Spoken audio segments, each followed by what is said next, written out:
Welcome back to the David Pakman Show. Hey, if you're on Facebook or Twitter, please donate a Twitter retweet or Facebook share through donateyouraccount.com/David Pakman Show. It's free, it takes a second, and it really helps the show out. Donateyouraccount.com/David Pakman Show. I've been asked to give away some memberships. So we're going to do it with a series of trivia questions. So here's the way it's going to work. I'm going to give you a trivia question today. Monday, we will look at how many people get this question right, and we will give away, I don't know, we'll say no more than 5 memberships. So if less than 5 people get it right, we'll give every single one of them a membership. If more than that do, we'll put everybody's name into a hat, and we'll give 5 people memberships. Is that fair, Lewis? Sure, yeah, sounds good. Okay, here's the question. Which European country is the biggest consumer of the David Pakman Show as judged by podcast downloads, YouTube views, and website visits? I think that's a very fair question. Which European country is the biggest consumer of the David Pakman Show? Interesting.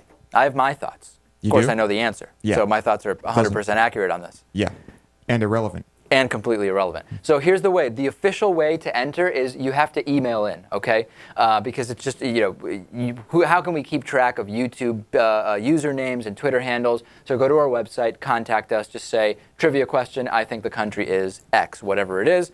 And then the 5 winners we will email back, and we'll set you up with a free membership. It'll be perfect. Great deal. Which European country, biggest consumer of the David Pakman Show? All right, we'll have the 5 winners on Monday's show. Remember that AIG bailout by the government, which many Republicans said was a complete disaster, it's a bad idea, the government shouldn't be bailing out these companies, so on and so forth, and that the government can't be spending, Obama's a big spender, blah, blah, blah. Yes. You do remember that? I remember it vividly. Well, let's put aside the fact that the President Obama is a big spender memes are completely false. He's actually overseen the smallest increase in government spending since President Eisenhower. Let's throw that completely out, Lewis, for a second. The AIG bailout, we've now learned, has earned the country, the government, another $2.7 billion. The Treasury Department says it has received an additional $2.7 billion from the sale of AIG stock. The sale came one day after the government reported a profit on its 4-year investment in the bailed-out financial firm.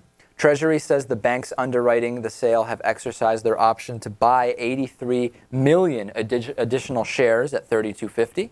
Together with Monday's $18 billion in stock sales, Treasury says the government has recovered about $197 billion from the company.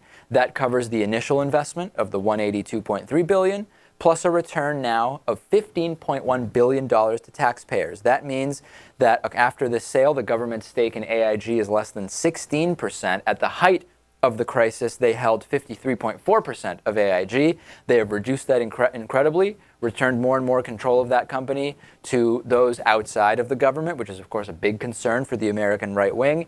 Pretty nice profit, I must say, to the government. Yeah, what a lot of people don't know about the financial bailouts and the bailout of the automotive industry is that basically all of the money is slated to be returned to the government based on the continued success of those companies. And with AIG, we've already broken even and gone above and beyond that. Right. The other thing is, what if we divided up that profit, just the profit, to everyone that paid their taxes in the last 4 years? If you paid or filed your taxes, you get a piece of that pie. I guarantee that would spur economic growth if you actually distribute it in a way where you are giving it to people who need that money, because as we know, the same way that when you cut taxes for the very rich, they don't spend that money.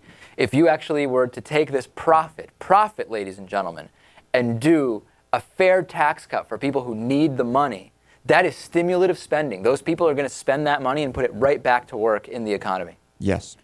Is that or gonna we happen? could maybe fund the military budget for 36 hours. Yeah. Or just throw it all into some failed military research project. Yeah, that's always a good idea. Right. But Lewis, you got to have a lot of failures in research before you get the successes. I don't know if that's 100% true. Oh, I think it is. Maybe. You can have a research program where everything you research is a success. It depends on how careful you are about picking things to research and how many things you research. This is silly, isn't it, Natan? If in research you're going to try things that don't work. Yeah. Very good. Well, doesn't mean you can't have a good success rate. Okay.